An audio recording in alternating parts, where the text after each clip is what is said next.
Significant. Significant. Significant. Welcome to Significant Life, the podcast for women who want to live, lead, and serve from an anchored place. I'm your host, Janice Anderson, wife, mother of three, CEO, and lover of all things Jesus. I firmly believe that strong women need an even stronger support system. So whether you need to get it done or come undone, this is a place where you can do it all without second guessing who you are, disconnecting from those you love, or undervaluing your irreplaceable contribution to the world. Regardless of what you're facing, this I know for sure. You were created to live and enjoy a significant life. Let's dive into today's episode. So we've already started our summer plans. We're in the middle of our year, fresh off of the Rest series. And can I be honest, right after that series, my body literally started to shut down. Can you believe that? Like, wait. And it wasn't a massive shutdown, like it wasn't real bad. So no need to panic, no need to worry. But I did feel, although we built in time to rest, my family and I, shortly after the Rest series, had already had planned a quick vacation, 4 days away, just us and our family. I was so excited about that. But my body, leading up to it, decided it needed a little bit more than 4 or 5 days. And I honored what I needed and took the time I needed. So, because if I didn't, who would I be leading this podcast, sharing this information, walking women and very strong men through this process of living from an anchored place if I didn't honor when things weren't really being anchored in my life. So I took that time. I'm back. I'm excited. And I'm really stoked about this episode. And the reason why I'm stoked about this episode is because this episode is really a special episode. So really what we're going to hear is a mini training that I usually share at the beginning of the year, but it's fitting for where we are now, mid-year. Right at this time is a perfect time to conduct what I like to say is a mid-year review on our lives. Right in the middle of summer, yes, or at the beginning of the summer, when you're wanting to shut everything down, you want to just kind of cut off and escape. This is a good time to reflect and to adjust and to kind of like review your plan, review what you had in mind and see, hey, is how I started the way I want to continue? I think sometimes when we're creating life plans and setting goals and some people do New Year's resolutions, usually they abandon them, by the end of the month, within the first, I forgot what the stat was, but they don't even get past February. But a lot of times we don't revisit them because it's like, I said this, I thought about it. And if you're a praying woman like me, I prayed about it. I know this is direction and I'm just going to go full steam ahead and we don't stop and just reflect. Well, I had an opportunity to reflect while I was on my vacation on my plan and what was next. And especially since my body was doing what it was doing and it was just kind of coming down off the hype of the year and whatever it was doing, it was recalibrating. I started asking this question. It's like, okay, Father, what are you saying right now? What is it? What season am I in right now? I know the plans that I have, the plans that I consulted you about, but are they the same plans? There's a reason why my body decided at that time to feel that way. And it wasn't just because, in the natural, my daughter, my baby girl, was sick because she started preschool and hello preschool, hello germs. And then, my husband, he'd been traveling and he caught some little bugs. But I felt like this was more than just bugs. It was more than just illnesses. And what I did, so I reached out to a few friends just as I was going on vacation and I felt my body, shutting down, slowing down and feeling weighted physically. And I asked them to pray and I just shared with them kind of like what I'm sharing with you. Hey, this was a time for us to disconnect and enjoy one another, a time for unity and excitement, a time for fun and relaxation, and my body is not cooperating. Can you pray? Because I feel like this is spiritual. This is not even what the episode is about, but I want to ask you that. Do you have friends that you can reach out to that you can say, hey, something's going on, it's a little off. Can you pray? If you don't, you definitely want to go back to our Create and Cultivate Life-Giving Relationship series and listen to that. And you may even want to check on the website for the replay or join our list for when I possibly will make the replay available, because we all need those types of friends. My friends immediately all start praying. And within an hour, almost every last one of them had heard something specific. And it was just like I imagined. It was definitely spiritual. And part of it was rest. And so in between activities, I rested. I didn't do every single thing we had scheduled. I took a lot of time to just enjoy the sun, enjoy the lake, enjoy the grass. I walked barefoot in the grass a lot, and to just lay down. And during that time of just laying down and enjoying nature, enjoying God, enjoying the peace of my family, just having fun, I heard something specific. And it's why I'm doing this episode now rather than at the beginning of the year. I heard it was time for us to just check in and recalibrate, to look at, hey, what is the rhythm of my life right now? And so many of us, we are so stuck on what was a previous rhythm or what you established at the beginning of the year that you don't make space for an adjustment. And so it's almost like a crisis has to happen for you to say, hello, this is no longer working. But we're not going to do that. Right now at mid-year, we're just going to take a minute. We're just going to reflect, and we're going to adjust if necessary, abandon if necessary, and we're going to recalibrate. And I have some tools to help you with that. So don't worry. Listen to the mini workshop, mini training, whatever it is that's going to follow this on this episode. Get your pen and notebook out, listen, and I also have an accompanying workbook, and I'll tell you where to find it inside the episode. But I want you to go ahead and just listen and just kind of recalibrate. As I dive into this episode, I want to share one other thing. I was talking to a dear friend of mine, and we were talking about planning seasons of rest. And he was saying, yeah, I've been talking about it all year. I know I need to make time for rest. And I keep saying I'm going to plan my rest, but I haven't put it on a calendar yet. And, your podcast series was really helpful. And then he said, this is what I know. And now this is when you have really good friends, because they say really good stuff. He said, I know this. I know the life you want is the life you must create. I know that. I know the life that I want is the life I must create. And when he said that, he was like, and I'm reflecting on why I'm not creating it, right? And immediately when he said it, this is what I heard.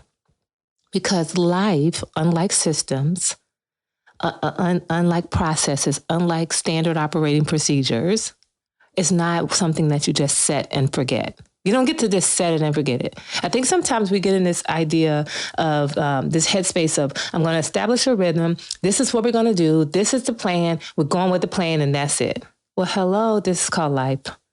It's life for a reason. You don't get to set and forget. Some systems you set and forget, and you might tweak a little bit every now and then. But with life, you got to do continual check-ins.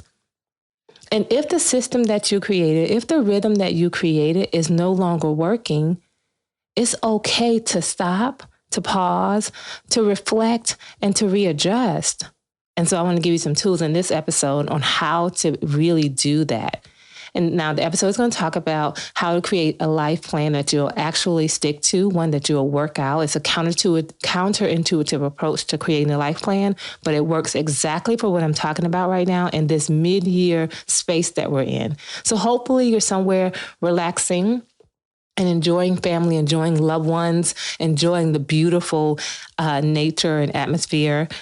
And then I pray that you're making time to just pause, to reflect, and to look at the rhythms of your life right now and see where those rhythms could stand some refinement.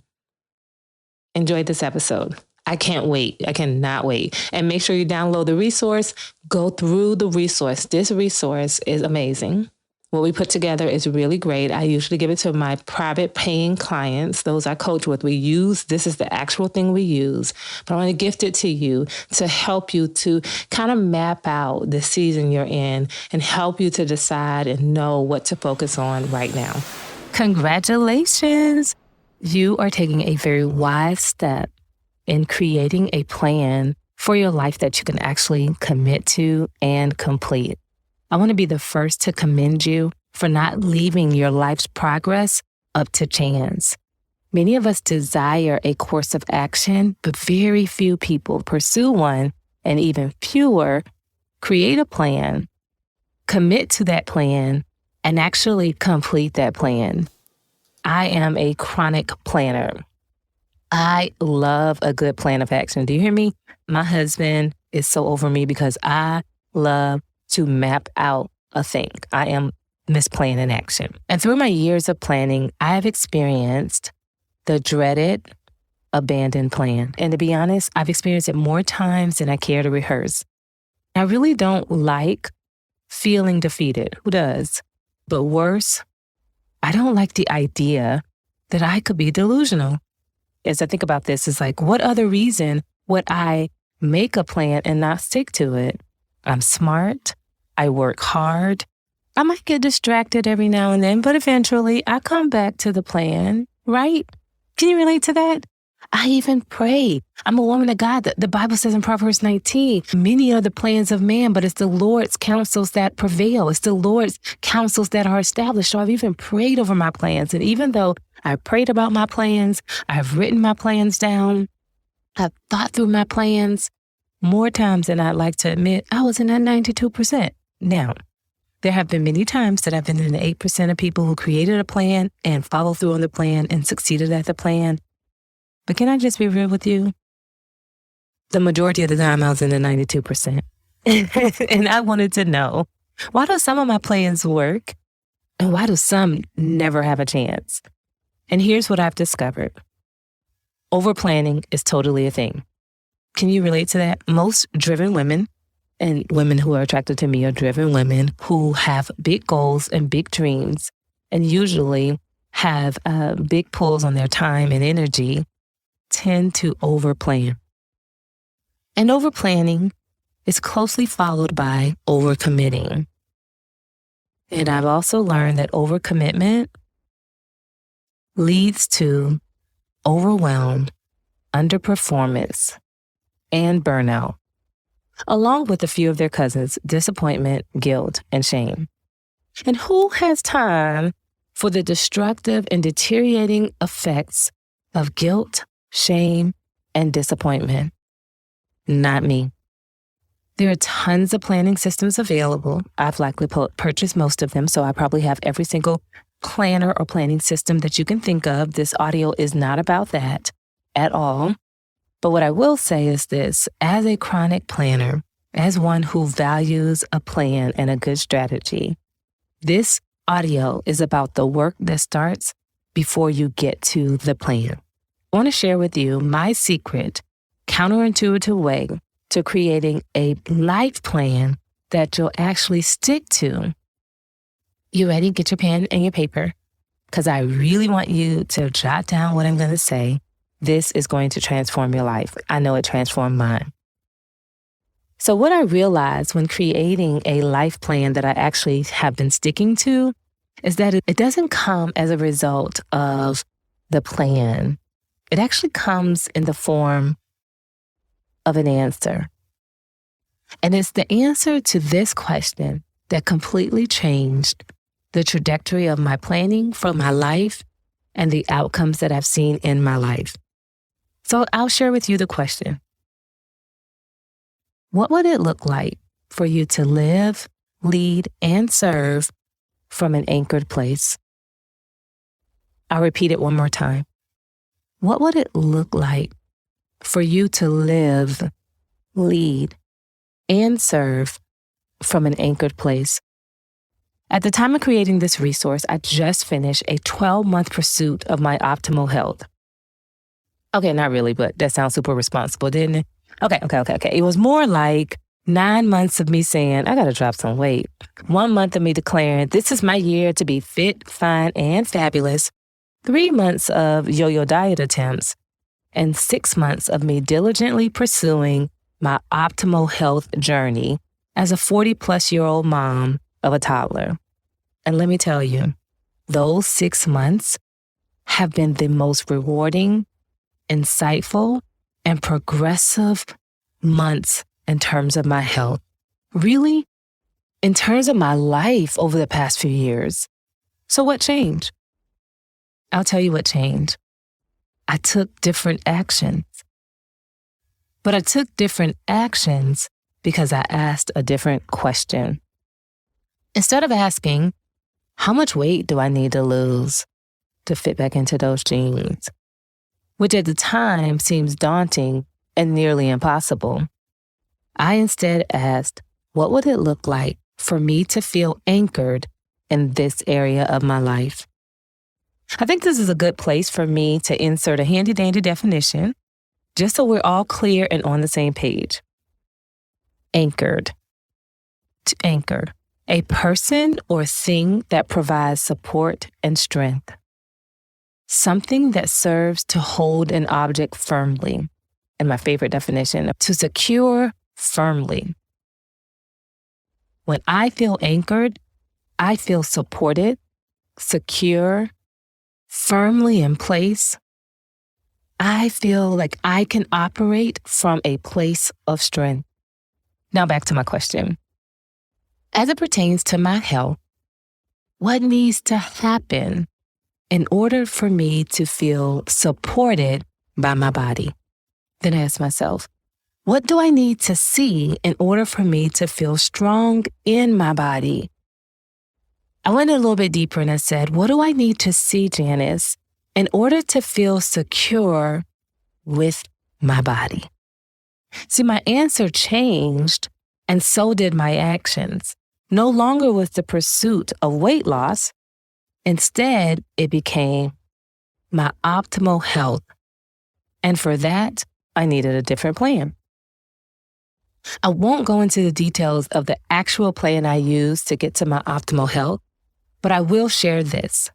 Number one, I had to get support beyond what I knew to do, beyond myself, and beyond what I was comfortable doing. Translation, I hired help. Number two, I tracked my actions and then my results. Maybe you've heard this and maybe you haven't, but we don't get to control the outcome. We only get to control our actions.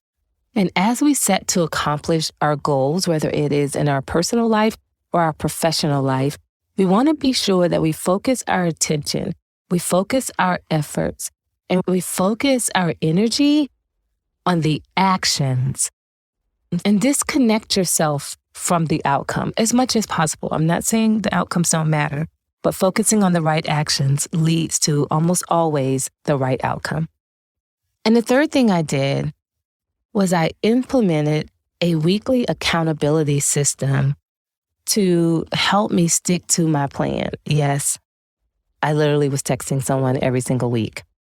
I learned from this experience is that my progress and really my success in this area of my life produce success in other areas of my life. I'm going to share that because I'm so excited. Number one, my husband compliments me now at least 3 times a week. It really is a little bit weird. At first I had an attitude. Can I just be honest? First I had an attitude because I was like, why you want to tell me how beautiful I am now? Was I not beautiful when I was a little bit thicker? Okay, that's a whole nother story. But literally he compliments me unprompted. Doesn't matter what I have on. He's telling me I look good or saying something positive to me 3 times a week, literally since I was on this journey. Number 2, I noticed that my children were able to watch their mom display discipline, not just talk about it. And, one of the reasons they were able to see that was not just me committing to this program and losing weight and doing all that, but many times I cooked separate meals for them. The third way this was successful in my life is my clients. I'm an entrepreneur and I am a coach. And my clients were able to witness their coach transform right in front of their eyes. And yes, They saw me fall on and off the wagon. They were able to see me go through the ups and downs emotionally, but they also saw me push past my fear, push past my apprehension, push past my comfort zone, and actually accomplish, really supersede my original goal. The fourth progress and success measure that came out of this, from this one thing, is I saved so much money. Yes, I saved money on eating out, but I also saved money on clothes, shapewear, and all the other things that I was using to drown that feeling of insecurity because of the amount of weight I had put on.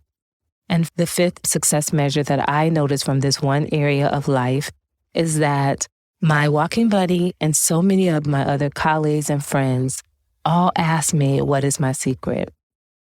Miles Monroe said this once, and I really took to this, and this example allowed me to see it in action. He said, success in an area of life will gain you influence in the areas of life. And that is so true. I watch my commitment in this area of my life gain me influence in multiple areas of life. And so I want to say the confidence I've gained, the credibility I've gained, the cash I've saved, and yes, the increased romance was all worth it. And that was just one goal. That was just me carrying out and following through on one plan. So what was the secret? The secret was I asked a different question. And instead of how can I accomplish whatever it is, how can I save $10,000? How can I get an advancement in my career? How can I increase the intimacy in my marriage? No, instead of that, I asked us one question. What would it look like for me to feel anchored, for me to feel supported and secure in this specific area of my life? And in doing that, and I asked that for all of the key areas of life. And in doing that, my plans are not so full of steps anymore. My plans, can I be honest with you? Can I just share this? When I was focusing on this particular area of life, there were not many other things that I was focusing on. I mean, I'm a mom, I'm an entrepreneur, I'm a wife, I'm a sister, I'm a friend, so there's so many other things on my plate that I couldn't commit to. I didn't have the capacity, mental or physical, to commit to several different high-level goals. So instead, I just picked one. And so I want to invite you, as you're planning your life plan, to look at 5 key categories of life.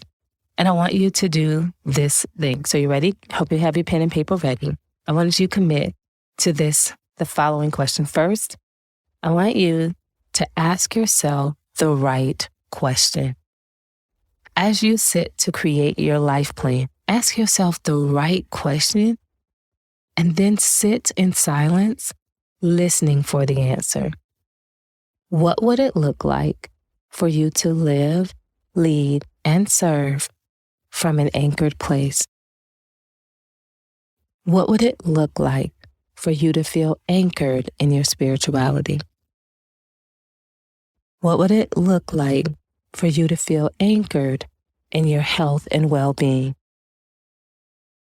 What would it look like for you to feel anchored in your key relationships? What would it look like for you to feel anchored in your finances? And lastly, what would it look like for you to feel anchored in your business, career, or your vocation? Now, I want you to make time to go back and rewind the audio and listen again to the definition of anchored, replay my story again, and listen at how I thought through those things and how for each category, I want you for each category to ask yourself a little bit deeper, leveraging the definition of anchored that was shared in this resource, and we have it inside the life guide that accompanies this audio. I want you to think through, what would it look like for you to feel secure? What would it look like for you to feel supported? What would it look like for you to feel strength or strengthened in this area of your life? And as you answer that question, decide which of those areas you're going to focus on first. Yes, You can write an answer for all of those, but then pick an area to focus on first. And that is what you create your plan with. You create a plan to go along with that area. So yes, indeed, for 12 months, I had a focused plan on only my health. Did I do other things in my life? Yes. But where I had the focused plan with the goal was my health. And until I achieved that, everything else was secondary. So take time, open your life guide, and go through. And for each category of life outlined, ask yourself, what would it look like? And I really want you to visualize it. See yourself in each of those areas, feeling supported, being supported, feeling secure, looking and identifying what security looks like, and just journal those things in the life guide. After you visualized that and you've written down what it would look like, then I would like for you to pick an area of life. Yes, pick an area of life. Which area of life would you start with first? When working with my clients, one of the things that I like to share with them is whenever you're planning anything, you want to keep these 4 Ps in mind. And these 4 Ps, whether it's business or personal, will keep you from overextending yourself or for underestimating what it really takes to pull off a thing. And so the first P is, what is the purpose? What is the purpose? What is the intent of this? What is the goal behind whatever I'm going to do? The second P you want to think about is, what is the priority? Now that I know the purpose, remember the purpose for me when I think about my health was to become my optimal health. And why was that important? When I talked about me getting back to my optimal health, it was really because at the time of me wanting to originally just lose weight, it wasn't just about losing weight. I didn't feel great. I didn't feel like my normal self. I wasn't able to zip up and down the steps like I normally do. I had this moment in my closet where I could not get up off of my floor. I dropped my AirPod and I was looking for it amongst all the shoes and clothes in my closet. And I said, you know what? It has to be on the floor somewhere. So I got on the floor and I was feeling around looking for the AirPod. I could not find it. And when I was ready to get up, I couldn't get up. Like I literally could not get up. I sat on the floor and I wept. My husband and children were right in the next room. They had no idea that I was stuck in the closet, which was why I wasn't coming out. But I couldn't figure out a way to get up. My knee was hurting, my body was sore, and I could not get up. And that's when I realized that, Janice, this is more than you needing to lose a few pounds. You got to take back control of your health. I'm too young for this. It wasn't an injury that it was the reason why I couldn't get up. I just was unhealthy and I did not like it. The purpose for me in losing weight was I need to take control of my health because I don't like feeling like this. I don't like looking like this. And can I go further? I've only shared this one other time. I was talking to my husband about this recently. As a woman of God, it is important to me that my life reflects His goodness and the benefit of walking with Him, the benefit of having Jesus as my Savior in every area of my life. I don't want to be a believer who's professing Christ, quoting scriptures, praying fervently, leading women and men to God through prayer, Bible study, scripture study, and all of these things. And then there are areas of my life where you don't see His presence. And there are scriptures that talk about optimal health, that God's desire for us is that we are in good health and that we prosper even as our soul prosper. Jesus talks about how He came to heal all manner of sicknesses and diseases. And while it wasn't a disease, I was not in optimal health. I felt pain, I felt disempowered, and I felt fraudulent. And that was not okay with me. So the purpose behind me setting that goal was so that I can stand and live the significant life that I'm teaching, that I'm proclaiming is possible for people all around the world. After you have a purpose, you want to think about the priority of all the things that you have going on in your life, because whatever this one thing is not the only thing you have going on. Like with me, I'm a mom, I am a wife, I am a businesswoman, I'm a girlfriend, I have my own things that I have going on. I have other obligations and responsibilities. as I look at my list of responsibilities, where does this fit? What priority is this thing? Then the third thing you want to look at is then, what is my plan? What is the course of action I'm going to take? You have your purpose. You have the priority, the order of importance in which this particular thing fits. And then you have the course of action you're going to take. What are you going to do? What actions are you going to take in order to get to this plan? And then the fourth thing you think about is, what practices do you need to put in place in order to walk that plan of action out? Because it's not enough to have a plan. You got to have action to support the plan. After you ask yourself the question, then you want to create the plan of action, keeping in mind the 4 Ps. And then lastly, I want you to do this. I want you to commit to living your significant life journey, not someone else's, not what everyone else wants for you, not what society says you should have or should do or should be, but commit to your significant life. You know, when I was doing this most recently, there were some things I didn't do. There were some things I didn't pursue. There were things that my colleagues may have thought that were more important and that I should focus on. I'm an entrepreneur. I'm building a business. There were probably areas where they thought I should give more. I should show up more. I should do more of. But this is my significant life journey. And in my significant life journey, this is what was priority for me. There were times when there were things that I wanted to do personally, and I was like, hey, I would love to have had that done within this time period. But this is my journey. And for this time period that I'm in, I'm going to focus on this area of my life. I wanted to share with you, and I hope this mini life class is helpful to you, my secret, which is pretty counterintuitive, to creating a life plan that you can actually stick to.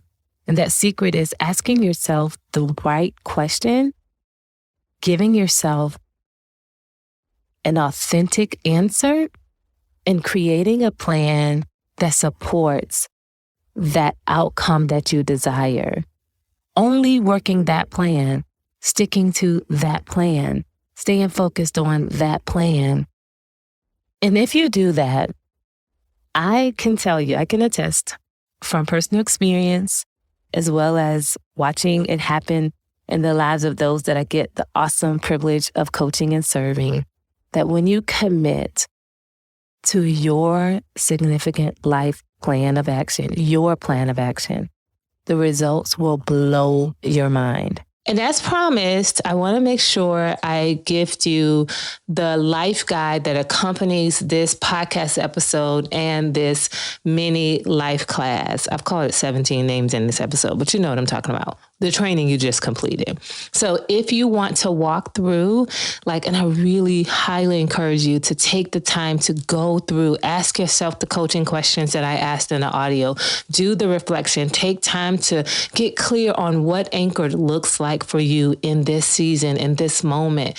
What is it that you need? I've put together this amazing life guide, if I say so myself, and it will walk you through everything we talked about in the audio, and you'll have it all in one notebook type of thing where you can journal and you can reflect, and then you can also map out your next steps. Now, listen, whether you're actually doing this process at the beginning of your year or a mid-year review, or girl, if you got to do this when school starts or in October, whatever it is you feel like you need to recalibrate, recenter, look again and establish new rhythms in your life, leverage this life guide, leverage this audio. I promise this is something that is going to really save you from a lot of heartache, a lot of unnecessary back and forth.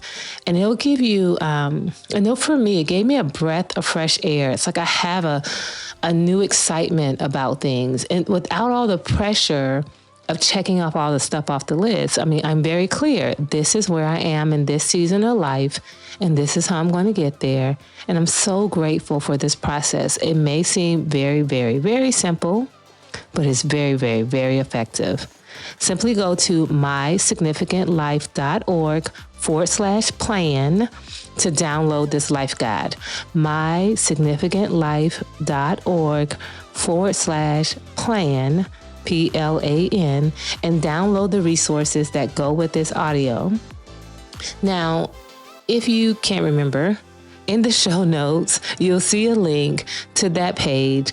Download it, do the work, listen to the audio, and please email me and let me know how's it going. You can email our team anytime at info@mysignificantlife.org. info@mysignificantlife.org. See you next time. Bye.